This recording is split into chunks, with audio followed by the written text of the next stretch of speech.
Hey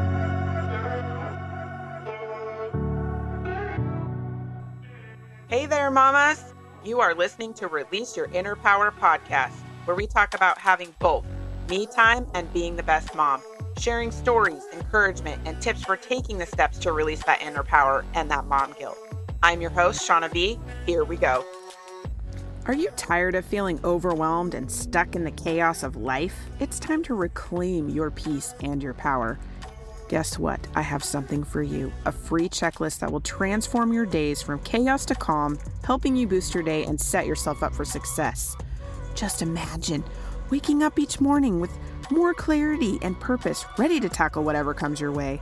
This checklist is designed specifically for women like you who are ready to prioritize their well-being and their productivity during the day. Simple yet powerful strategies. This checklist will guide you through creating a morning routine that sets a positive tone for your entire day. Say goodbye to stress and hello to more calmness. From mindfulness practices to time management tips, each item on this list is carefully made to help you get a sense of calm amidst all of the chaos in daily life. You'll be amazed on how small changes can make such a big difference. Don't let another day slip by feeling overwhelmed and frazzled. Get your free checklist and start this journey from chaos to calm. It's time to take control of your life, my friend, and thrive. Check out the show notes for the link to get your checklist today. And remember, you deserve to feel empowered, motivated, and some more in each day of your life.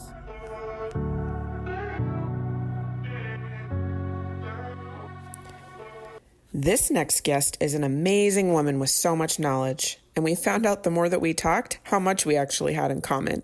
She is a psychiatric nurse practitioner, a coach, podcast host, wife, mom, and loves to connect with others. I can't wait for you to hear what she has to say. Meet Jen Lander. Hello. Welcome back to Release Your Inner Power podcast. I have a really fun guest today. Her name is Jen. She's going to be sharing all of the things. Hi, Jen. How are you doing? Hi, good. How are you guys doing? Oh, we're good. We're good over here, hanging in there. Nice. So tell me who Jen is, a little bit about you, your story, how you got here, and share some of your journey with us today. Yeah. So how far do I want to go back here? Maybe I'll start like after high school, basically. So I'm a mother of two boys. I was a young mother. I have a 16-year-old, almost 17 now. So I was 20 whenever I got pregnant, 21, just turned 21 when I had him.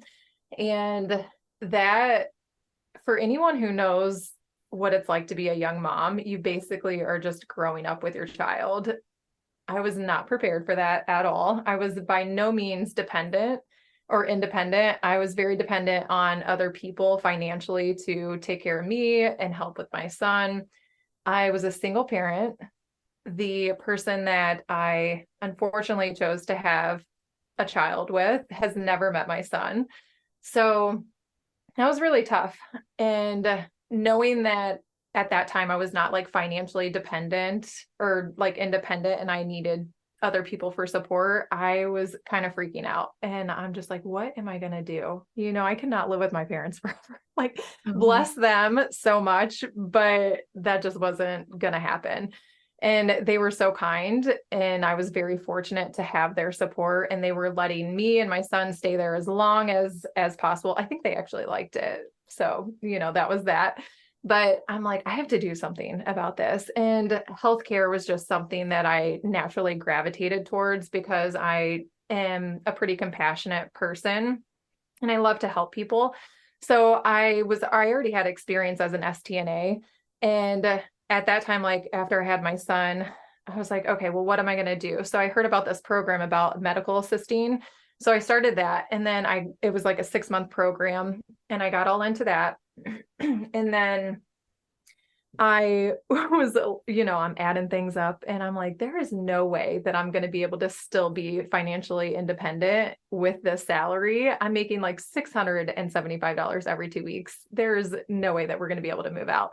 So I applied for nursing school and I brought this up to my parents. I'm like, hey, I'm going to do this. And they were a little scared because financially they were just making it and they had enough to, help me out. But they're like, we can't help you on this, like schooling and helping you pay for school. And I'm like, no, no, no, no. I got that covered. I just need a place for me and my son to stay. And they were like, oh, absolutely. That's totally fine. So luckily I had years of just being able to have that cushion. So I'm going to nursing school, making that happen. Sorry. And then I fell in love and I ended up having the opportunity to grow with this person, and me and my son moved in with him. And the cool thing is that he was also in nursing school too. So he had this I've known him forever. We went to high school together. We dated a little bit and then we kind of reconnected. So he, had his whole thing going on. He was in the military, and then we ended up coming back together. We had some classes together in nursing school. That's how we reconnected. And then, so we had that like bond of connecting in that way. And I had dated a couple people before him, but he was the one who, it was just such a good connection. And he was so good to my son. It was just so natural. And it was the best connection that we could have possibly had. So I'm like, this is the one, like he is the one. So we ended up moving in together, but I'm still dependent on him financially to take care of me and my son. So I'm like, here, take us as we are, I got this baggage, take me, but he loved it. So I'm like, okay, he's the one.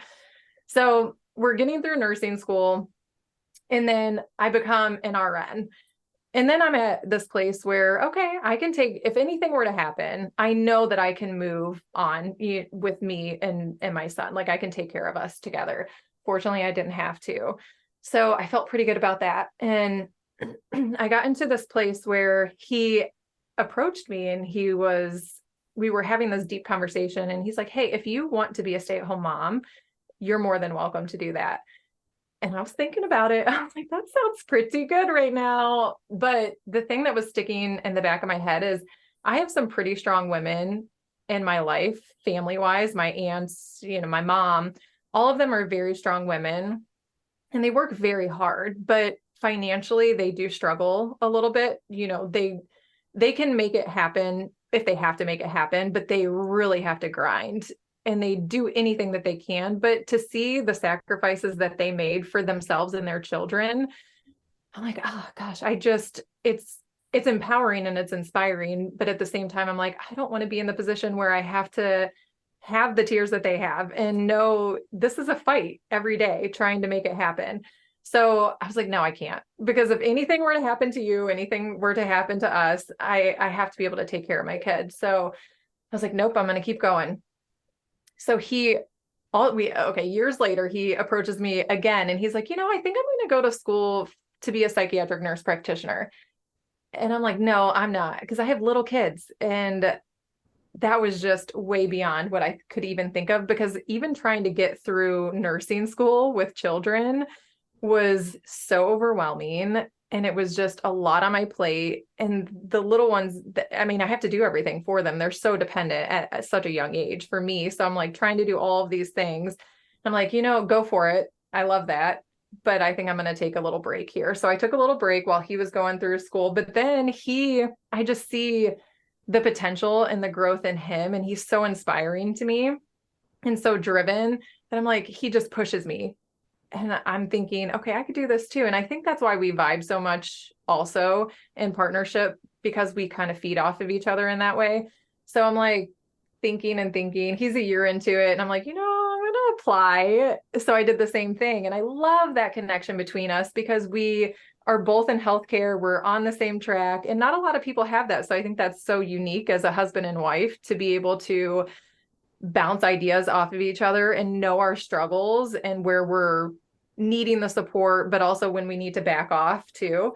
So I applied for like my master's degree for psychiatric nurse practitioner. And the whole time, I don't even know how we made it through, because both of us going through school and raising little kids, we are just going at it. We are like really trying to hold on to anything that we have. It was the most challenging time in my life. And it took me 10 years to get through that whole thing, from raising two kids and then like a marriage and trying to make it all work. And I'm so grateful for that opportunity and to have that. And I feel so blessed that now I am financially really independent where I can do whatever I want. I'm in a relationship because I want to be here. Like if whatever was happening, I'm not here for any reason of like dependence. So I love that whole vibe that we have going on and just the support that we gave each other through that. But I think that was such a hard time in my life and probably my kids' life too. I'll have to circle back around to them and be like, hey, how was that when mom and dad were in school together? Yeah. But oh my gosh, we actually have never had that conversation, but they're probably like, yeah, you guys were crazy. Oh my gosh. So I guess that's a little bit about me. So I'm really curious what they would say because Me it's too. so funny.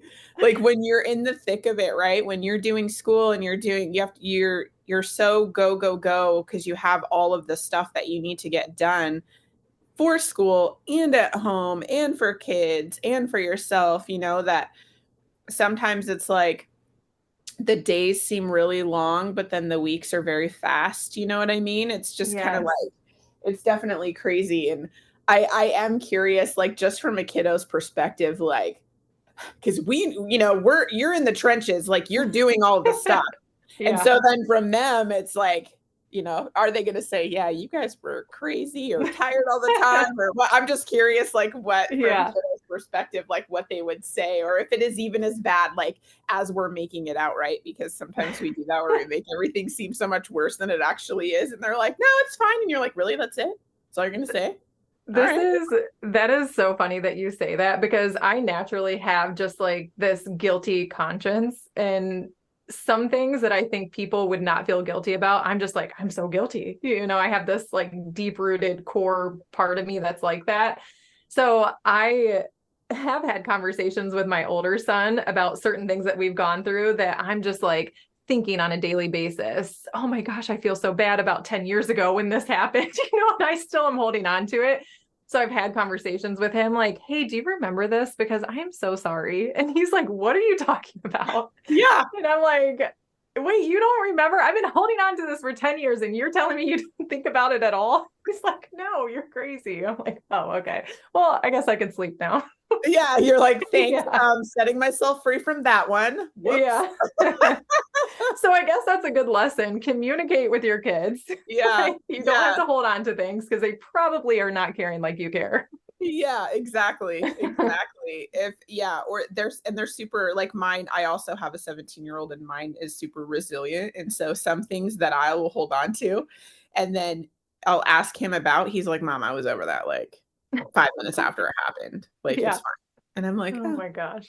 okay, thanks for the lesson, son. Thanks I for the lesson. know. So let It's it so go. Got it. true. Check. Yeah. And I wonder if boys are different than girls because I have boys and I don't know what it's like to have daughters. So it'd be interesting to know if the conversation would be different, if the girls would be like, yeah, mom, I remember that. And I'm not happy with you, versus the Yeah. boys who just let things go a little bit easier, I think. So that would be Yeah. interesting.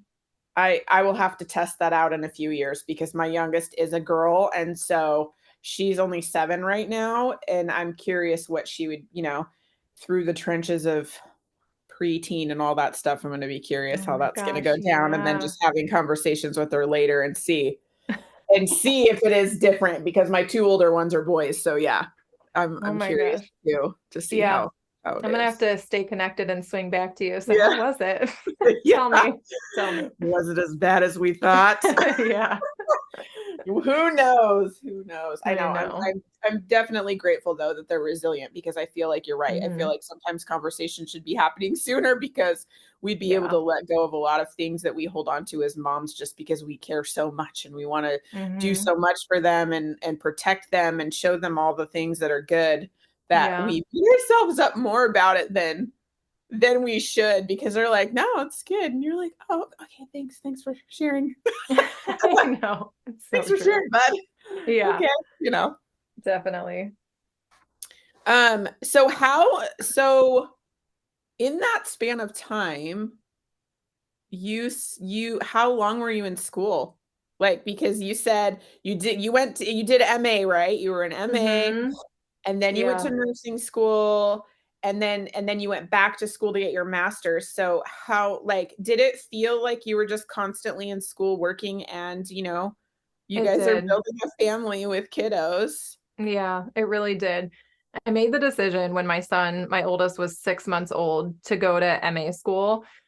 And that was the 6 month program, like I said. So I did that. And then I was doing that for about a year and a half before made the next decision. Like, I have got to do something else because this isn't going to cut it. So I think I was about 23 then. And then I started nursing school. And I went all the way to my associates, which took me 3 years to get through. And then I had taken probably about a year off where I was just working and getting my footing as a nurse, because that alone was a lot. It was a lot to take on.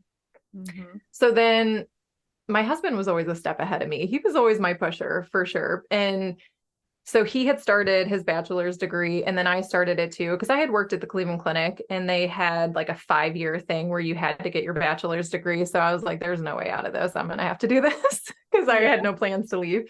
Yeah. So I ended up making the move to do that. And it was an online course. And that took me about, I think, a year and a half, 2 years to do, probably 2 years. And when I was actually doing my associate's degree, that's when we got pregnant. Like, I got pregnant with my second son. So I did like half a semester, and I took like the rest of the semester off so that I could have my son and then just be with him. So I had a little break during that time too.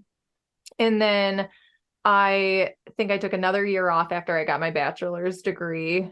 And then I went like full force into my master's degree, but total, it had taken me like 10 years. So whatever that's going to add up to, I know it was 10 years because it felt like forever. And I'm never going to get through this, is how it felt. But Oh yeah, I'm oh sure. my Like gosh, trudging yeah. through the mud. You're trudging through the mud and you're like, it's coming. The end is coming. It feels so Yes. far away. Yes. And it is so hard when you and your husband are working and you're in school and you're raising little kids.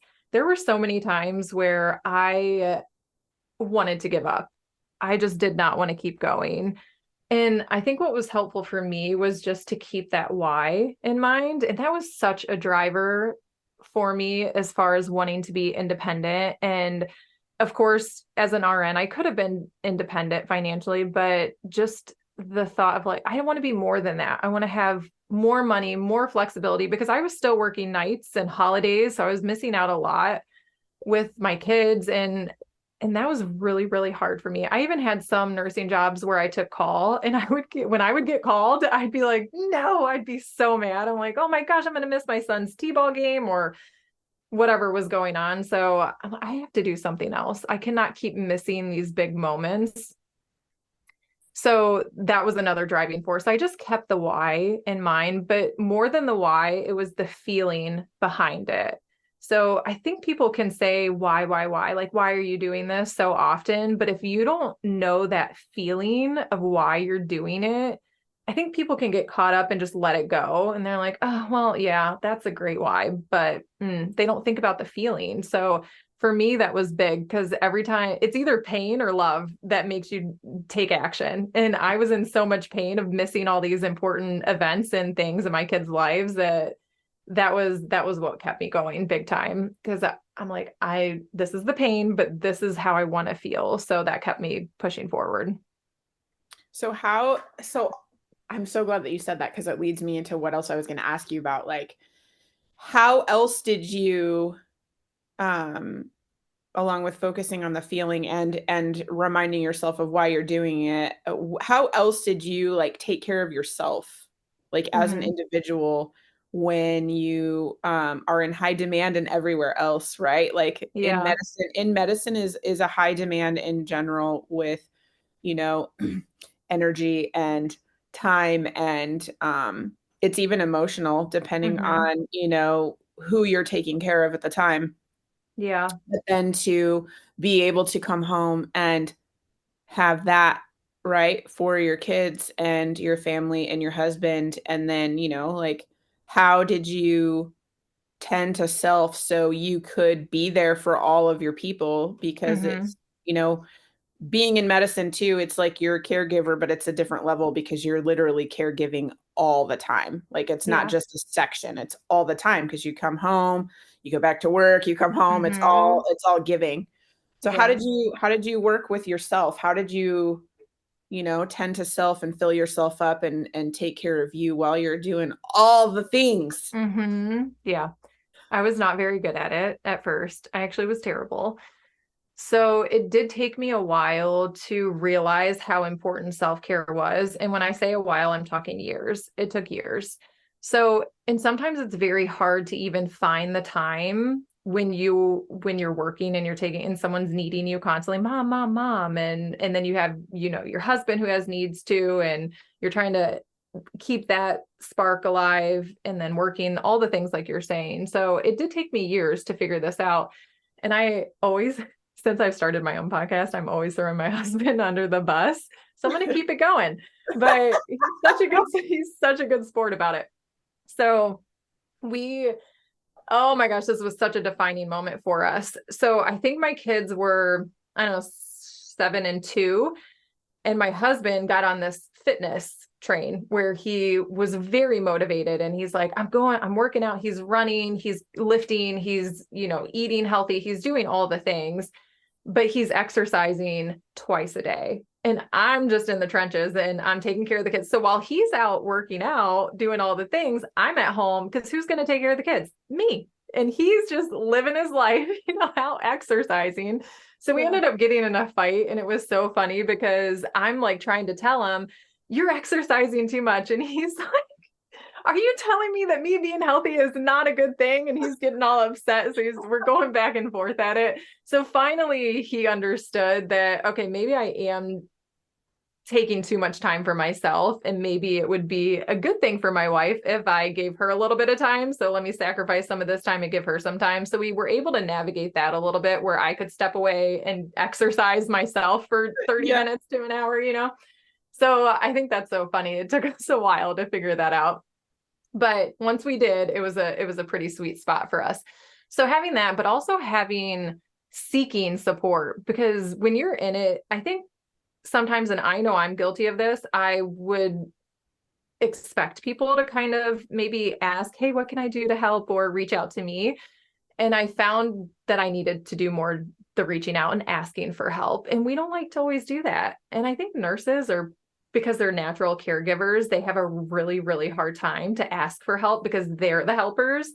So like I said, it took some time, but I started to reach out more to people like family members or even friends. I'm like, hey, is there any way you could take my kids for a little bit so that my husband and I can go on a date, or I could have a little bit of time? And people want to help you. They really do. Most people, I'm not going to say that's for everyone because that's not true, but most people do want to help other people. So I was very fortunate with that. So asking for support and help was helpful from my husband, but also from other people around us. And then having people in the space that I was and reaching out to them and connecting to like other nurses, so that because they understand what you're going through, and it's having those conversations with them too, whether you're venting or you're just trying to say, this is really hard, whatever we're going through. That was really helpful for me too. But I think the biggest thing for me with me time was, even if I couldn't have the help that I needed, I had to be very intentional on, this is mommy time and I'm going to take a shower. So either if dad's home, then dad has to answer all the questions. He's doing whatever, which isn't always perfect, but we did the best that we could. But it's being very intentional. Like, I just need 5 minutes and I need to walk away. So I'm either doing that in the bathroom, because that's really our space as mothers. I guess it's like the getaway space, or I'm walking outside. I'm just taking that time and I'm like, time out. I need a break. So that was really helpful too.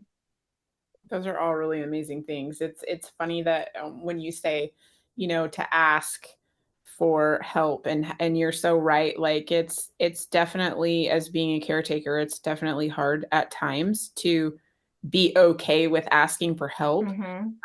But if you don't speak it or ask, you're never really going to know the people around you that are willing to help you without you asking for it. And it's okay to ask for it because the people around you they do care. Yeah, They they want do. you sane. They want you sane. They want you to have Yes. fun, And Yeah. when you start doing it, it's kind of like flexing in a way, like flexing a muscle. Like once you start doing it, then you can do it more and more because you realize like, oh yeah, this is me kind of like talking myself out of it versus Mm-hmm. it Yeah. actually, being a thing. Yeah, definitely. That's really cool. And I love that you shared about I love that you shared about the argument because it's funny now, like when you look back at it, you're like, yeah, we were arguing about exercising I too know. much, right? Like you're like, I yes, know. that was a thing. But I think it's cool that in that, like you're like, oh, there was more of like a light shed on it to like Mm-hmm. share the load as far as like getting away and doing that. And it was like brought for it to the forefront. So I think that's really cool that was like the solution, right? Like that was the Yeah. solution to it. Yeah. So that's really cool.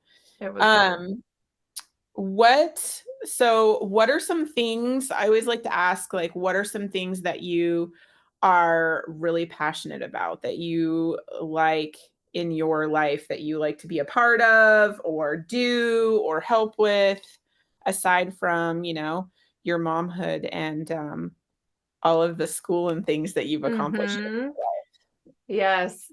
So it definitely changes. And I'm in this season of my life, which really started back in the summer, where I'm trying to navigate more towards, and I'm just gravitating towards people who are entrepreneurs because it fascinates me. There is not a time in my life before the summer that I ever would have considered that instability and just not having the security of a job, that 9 to 5 or whatever. And it's not like I love my 9 to 5, but I'm so fascinated by people who take those risks. It's so inspiring. And it's my brother and my sister-in-law who opened a brick and mortar store called Bin Bargains. So I literally want to be there all the time, just seeing what they're going through. And because they have so many risks, so many sacrifices, and they're such hard workers, but it's just amazing to be around people who really have that drive to make a difference in their life and other people's lives. So in personal development too, I love anything personal development. So just listening to podcasts and other people's journeys is so inspiring. So books, all the things. I'm just so into all of that stuff right now. I'm just very passionate about learning it and also teaching it to other people too. I love that. Yeah, it's funny you can dive. That's like a rabbit hole that you love to dive into and it's like, do I want to come out of this? I still want to read this and I want to do that and I want to like, meet these people and talk to them. It's like so fun to Mm-hmm. it's so fun to pick people's brains and see, like their stories and sharing and all of that stuff. Yeah, I love that. I definitely. love that. That's great. Well, I always like to ask people to on the show what their superpower is because I feel like as moms and women, we, have so many different, we're pulled in so many different directions and there's like so many things to us as far as like, roles of what we are. And I think it's important for women to look inside themselves and find out what, some of their strengths are and some of their superpowers are that allow them to be themselves and who they are. And so I always Mm-hmm. like to ask them if they would like to reveal one of their superpowers and share what they think about that. Yeah, I think that's a great question. I think that mine is being compassionate. That just shows up in every area of my life, whether that's professionally or personally, and being empathetic. I like to say, because I'm more of a listener, I guess I should let me correct that. I'm more of a quiet person who seems to be listening, but sometimes my ADHD and dyslexia, like it gets in the way of me being a true, really good active listener. But more than listening to the words that people are saying, I can pick up on the energy and the feeling that they're feeling. And I think that helps navigate and connect with people. So even in not just my personal life, but in my professional life, I'm also going to throw myself under the bus here. I am not the best psych provider in the world, like the smartest, I should say. The best is not the correct word. I'm going to say the smartest because of all the different things that I have to go with. Some people are just so naturally, they're geniuses. So that's not the thing for me. But I will say I've had so many patients during my career who have told me, you're the best psych provider that I've had. And they've had lots of them. And that always kind of takes me back a little bit. And I'm like, I barely did anything, like, what do you mean? But most people want to feel seen and they want to feel heard.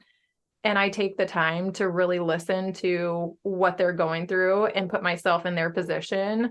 So I think that's the biggest thing for me. And not just, like I said, in my professional life, like I've had people say that to me in my personal life also. So I would say compassion and empathy is it for me. I love that. I love that. Yeah, I totally agree with you too. There's something about connecting and really having somebody feel seen and heard, especially like what you're doing in your professional career. It's and when they're in that space and having that, but then the feedback of them telling you that too is Mm-hmm. just it's so nice to hear when you are really giving that and really understanding and being there and seeing them and hearing them and then having that feedback is really amazing. So that's really Yeah. cool. That's really Yeah. cool. Well, thank you for being on the show today and sharing your path and your journey and things that you've gone through and your superpower. It was really cool to chat with you today. Yeah. I really appreciate just being on here and connecting and chatting with you. So thank you so much. I just want to say thank you for listening. I hope you enjoyed today's episode, learned something new, or got a juicy takeaway that will bring in that heck yeah back into your life. I release a new episode each week, so make sure to subscribe. If you love the show, want to share a story, comment below. If you know someone that would love or need this episode, be sure to share it with them. I'm sure they would love you for it. Tag me and find me on social media at Ignited Decisions on Instagram and Shauna with Ignited Decisions on Facebook. I would love to know what episode you listened to and how it helped you, as well as connect on social. Okay, mamas, claim your time and release your inner power.